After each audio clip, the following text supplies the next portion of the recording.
여러분, 우리나라는 굉장히 아픈 역사를 많이 가진 나라잖아요. 특히 우리나라가 이제 전쟁을 겪은 뒤에 거의 이제 폐허가 된 상황에서 그럼에도 불구하고 우리나라가 굉장히 급격한 성장을 이루어서 지금은 전 세계적으로 비교해봐도 굉장히 부유하고 강한 나라로 자리를 잡았습니다. 그래서 각자 국민의 생활도 정말 어려웠던 시절에 비해서 굉장히 풍요로워졌습니다. 지금 여기에 앉아 계신 이 예배당 안에, 이 소예배실 안에서 예배하는 우리 성도님들만 하더라도 아마 이 살아온 환경의 차이가 굉장히 클 거예요. 그렇죠? 어르신 세대가 살아왔던 시대와 또 이제 제가 사는 시대의 이 격차가 굉장히 클 겁니다. 그래서 윗세대가 이제 아랫세대에게 하는 말 중에 자주 하는 말 중에 하나가 귀한 줄을 모른다, 이런 표현을 많이 하죠. 그렇죠? 음식이나 물건 같은 게 참 귀했던 시대를 살아오신 분들이 볼 때에 그런 음식이나 물건 이런 것들을 쉽게 버리는 것을 보면 참 귀한 줄 모른다, 이런 생각을 하게 되죠. 그런 이야기를 하기도 하죠. 오늘 우리가 읽은 말씀에서도 예수님께서 책망을 하시는데 귀한 줄 모르는, 귀한 걸 귀한 줄 모르는 사람들을 향해서 예수님이 책망하시는 이야기가 나와요. 예수님께서 오늘 우리가 읽은 20절을 보니까 권능을 가장 많이 행한 고을들, 이렇게 얘기해요.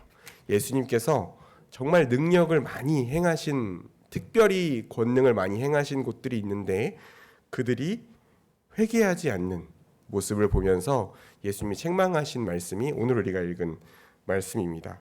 처음에 나오는 지역이 고라신이라는 지역, 벳세다라는 지역이죠.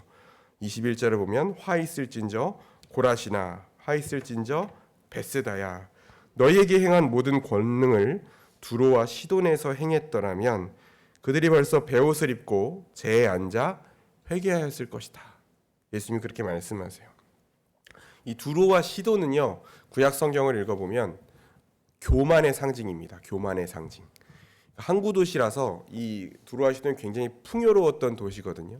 하나님을 의지하지 않고 하나님을 경외하지 않았던 교만의 상징이 두로와 시돈이에요. 그래서 구약 성경에 보면 이사야 선지자라든지 에스겔 선지자라든지 아모스 선지자가 한 장 혹은 몇 장에 걸쳐서 이 두로, 하나님을 교만해서 하나님을 섬기지 않는 두로와 시돈을 책망하고 이 두로와 시돈에게 하나님이 심판을 행하실 거라는 걸 경고하는 내용들이 구약 성경에 굉장히 많이 나와 있어요. 그러니까 교만해서 하나님의 말씀을 거부하는, 하나님 섬기기를 거부하는 나라로서 상징성을 가지고 있는 그 두로와 시돈인데, 고라신과 벳세다의 유대인들은 그런 이방인들, 교만의 아이콘이라고 할 수 있는 두로와 시돈조차도 회개했을 법한 그런 예수님의 권능을 보고서도 완악하여서 회개하지 않았다는 것입니다. 여러분, 우리가 구원받는 방법, 하나님의 심판을 받지 않고 죄를 용서받고 구원받아서 하나님 나라에 들어가는 방법이 뭐예요? 예수님을 믿는 거잖아요. 그렇죠? 예수님을 믿는 거예요.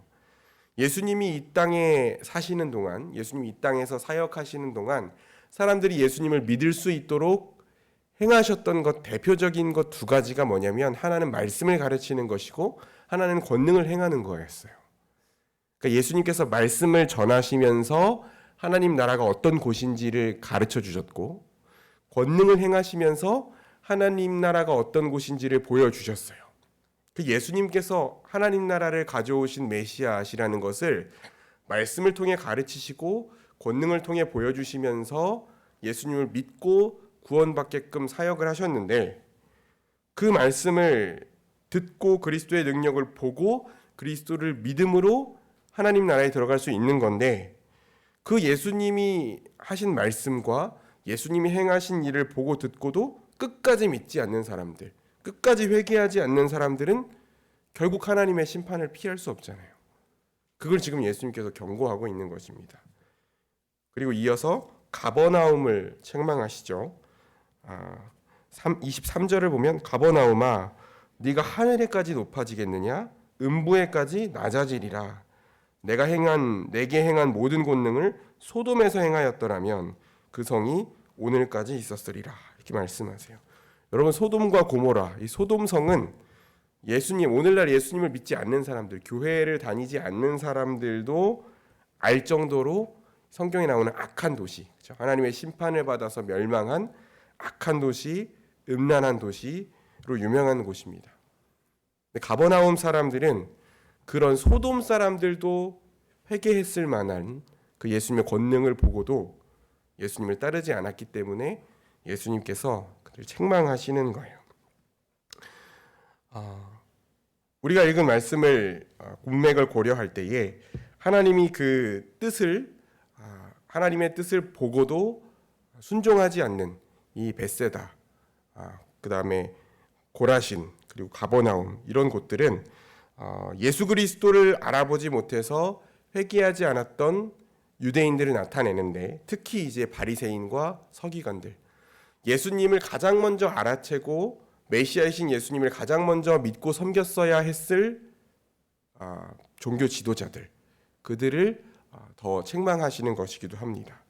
그들이 먼저 진정으로 하나님을 경외하고 하나님의 말씀에 귀를 기울였더라면, 이 유대인들이 정말 하나님의 말씀에 먼저 귀를 기울였더라면 예수님이 메시아이심을 가장 먼저 믿고 알고 믿었어야 되는데, 그리고 예수님을 따랐어야 되는데 그렇게 하지 않았던 거죠. 그리고 두로와 시돈, 그리고 이 소돔을 말씀하시는 것은 이 복잡한 바리새인과 서기관들과 대조되는 사람들, 유대인들과 대조되는 사람들, 이 복잡한 유대의 전통과 율법을 잘 모르지만 예수님이 행하시는 권능과 그 예수님의 말씀에 올바르게 반응한 사람들, 그 사람들을 가리키는 것으로 보이기도 해요. 여러분, 우리가 성경을 쭉 읽어보면, 창세기부터 성경을 쭉 읽어보면 하나님은 역사 속에서 하나님이 그 백성을 어떻게 구원하실지, 그리고 그 백성에게 무엇을 원하시는지를 점점 구체적으로 말씀하세요.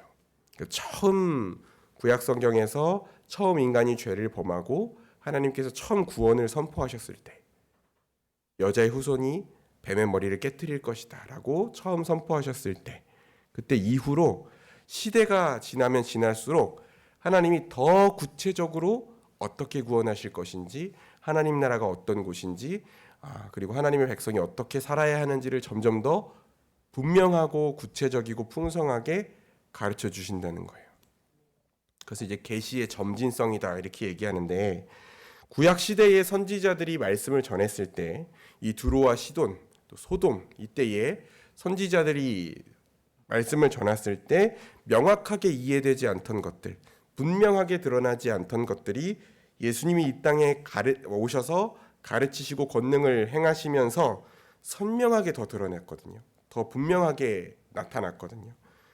그렇기 때문에 그럼에도 불구하고 회개하지 않은, 그럼에도 불구하고 불순종한 사람들에게 더 책망을 많이 하시는 겁니다.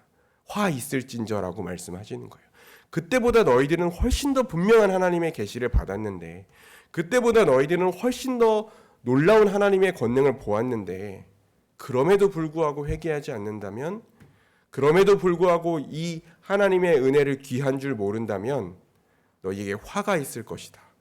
예수님이 더 크게 책망하시는 것입니다.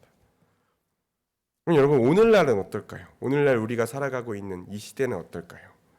오늘날 우리는 이 예수님이 지금 마태복음에 기록된 이 예수님이 직접 가르치시던 시대보다 훨씬 더 구체적이고 훨씬 더 분명한 계시를 받은 사람들이에요. 물론 이제 지금 시대를 살아가는 우리 입장에서는 그래도 예수님이 직접 가르쳐 주시면 더 좋겠는데요 라고 생각할 수 있겠지만, 예수님 때보다 훨씬 더 구체적이고 풍성한 구원의 계시를 우리가 받았습니다. 이 성경 66권을 통해서 하나님께서 하나님의 구원 이야기, 하나님의 구원 계획을 더 풍성하게 우리에게 주셨어요. 이 예수님 당시에 이 성경 한 권을 사람이 가질 수가 없어서 회당에 가서 누군가가 읽는 것을 낭독해야만 듣던 시대, 지금 그런 시대가 아니잖아요. 스마트폰 하나만 있으면 길을 가면서도 성경을 듣거나 읽을 수 있는 시대입니다. 수많은 성경 번역본을 우리가 읽을 수 있고, 서점에 가면 성경을 이해하는 데 필요한 책들을 너무나 쉽게 구할 수 있어요. 서점 갈 필요도 없죠. 주문하면 책이 집 앞으로 오는 시대를 우리는 살고 있어요. 더군다나 여러분, 지금은 성령의 시대입니다. 성령의 시대. 오순절 성령 강림 이후에 예수님은 예수 그리스도를 믿는 모든 사람에게 성령을 부어주시잖아요. 그 성령 하나님께서 우리 안에 내주하시면서 그 성령 하나님이 하나님의 말씀을 조명하셔서 우리가 그 하나님의 말씀을 이해할 수 있게 하시고, 믿게 하시고, 생각나게 하시고, 지킬 수 있는 힘도 주세요. 그게 우리가 지금 살아가고 있는 시대입니다. 엄청난 은혜를 누리고 있는 시대예요. 그렇다면 우리는 예수님 당시의 사람들보다 훨씬 더 하나님의 말씀을 깊이 알고 훨씬 더 하나님의 말씀에 순종하는 삶을 살아가는 것이 마땅합니다. 훨씬 더 많은 계시를 받았고 훨씬 더 많은 은혜를 누리는 시대를 살아가고 있기 때문에 예수님께서 두로와 시돈을 고라신과 벳세다와 비교했던 것처럼 예수님이 가르치던 그 시대는 그것보다도 더 큰 차이가 있어요. 우리는 훨씬 더 영광스러운 시대를 살아가고 있습니다. 근데 이렇게 넘치는 은혜를 우리에게 주셨음에도 불구하고, 이렇게 완전한 계시를 우리에게 주셨음에도 불구하고 우리가 하나님의 말씀에 무관심하고 그 말씀을 가볍게 여기고 그 말씀대로 회개하고 순종하는 삶을 거부한다면 우리의 책임은 더 무겁겠죠. 받은 만큼, 받은 것이 큰 만큼 우리의 책임은 더 무거운 겁니다. 우리가 하나님의 계시의 말씀을 이렇게 풍성하고 쉽게 접할 수 있는 시대, 그리고 성령 하나님이 우리와 함께 하시는 시대를 살아가고 있다는 것이 얼마나 복되고 감사한 것인지를 우리가 기억할 필요가 있어요. 잊지 않고 살아가야 됩니다. 깨닫고 살아가야 됩니다. 하나님이 주신 이 말씀과 성령이 귀한 줄 알아야 되는 거죠. 그렇죠? 귀한 줄 알아야 되는 것입니다. 귀한 줄 알고 이 말씀과 성령을 귀히 여기는 저와 여러분이 되시기를 주의 이름으로 축원합니다. 그리고 하나님께서 이 귀한 선물로 우리에게 주신 이 놀라운 풍성한 하나님의 말씀, 이 계시의 말씀인 성경과 또 성령에 날마다 우리가 귀를 기울이고 또 우리의 삶을 돌이켜서 회개하고 순종해서 예수님께서 우리에게 화 있을진저라고 말씀하시는 것이 아니라, 그렇게 책망받는 것이 아니라, 우리가 주님 앞에 섰을 때 잘했다, 내가 너희에게 준 선물을 너희가 잘 누리고 잘 사용하고 나에게 잘 충성했다 라고 칭찬받을 수 있는 저와 여러분이 되시기를 주의 이름으로 축원합니다. 기도하겠습니다. 하나님 아버지, 우리가 너무나 놀라운 하나님의 구원의 계시, 풍성한 하나님의 말씀을 받았고 우리와 언제나 함께 하시는 임마누엘의 하나님, 성령 하나님이 우리 교회 안에 함께 하시는 이 은혜의 시대를 살아가고 있는데, 하나님, 우리가 그 은혜를 너무나 쉽게 누려서, 우리가 그 은혜에 너무 익숙해져서 그 은혜가 얼마나 가치 있는 것인지를 생각해 보지 않아서 혹은 배우지 않아서 우리가 가볍게 여기고 있었다면, 하나님, 이 새벽에 우리가 기도할 때에 하나님께서 우리에게 베풀어 주신 이 은혜가 얼마나 큰 것인지를 우리가 깨달아 알며 이것을 귀한 것으로 여길 수 있도록 인도하여 주옵소서. 그리하여서 우리가 날마다 하나님께서 우리에게 선물로 주신 이 계시의 말씀을 깊이 묵상하고 우리가 마음껏 그 하나님의 은혜를 누리며 또 그 하나님께 순종함으로 말미암아 하나님이 순종하는 자들에게 약속하신 풍성한 은혜를 더욱더 받아 누릴 수 있도록 은혜 베풀어 주시며, 또한 우리가 주님 앞에 섰을 때에, 우리 주님 다시 오실 때에 우리가 화 있을진저 책망받지 않고 주님께 칭찬받는 삶을 살아갈 수 있도록 인도하여 주옵소서. 예수님의 이름으로 기도합니다. 아멘. 네, 우리